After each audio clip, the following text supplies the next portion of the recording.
बँकेतला किस्सा. पप्पू: आज चेक डिपॉझिट केला तर जमा केव्हा होईल? कारकून: 3 दिवसांनी. पप्पू: अहो, बँक समोरच तर आहे, फक्त रस्ता क्रॉस करायचा आहे, तरीही एवढा वेळ? कारकून: अहो, ती प्रोसिजर आहे.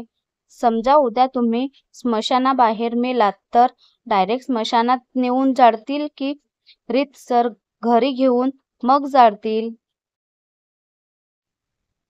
चम्या हा प्रेमळ पिता आपल्या 2 वर्षाच्या चुम्याला घेऊन मजेत बागेत फिरत खेळत होता. गोड गोबाऱ्या चुम्याला खांद्यावर घेऊन फिरताना अचानक कॉलेजमधली झिंगी ही सुंदर तरुणींच्या समोर आली. झिंगी: हाऊ क्यूट, हाऊ लवली. मी एक पापा घेऊ?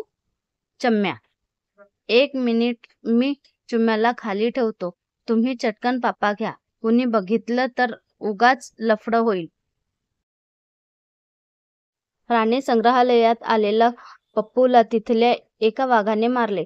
ते पाहून एका माकडाने विचारले, ओ वाघोबा, एवढी गर्दी होती, त्या गर्दीमध्ये तुम्ही एकाच माणसाच्या मागे होतात, सगळ्यांना सोडून त्यालाच का मारलं?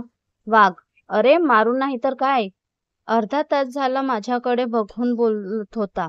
एवढी मोठी मांजर, एवढी मोठी मांजर, मग माझी सटकली रे.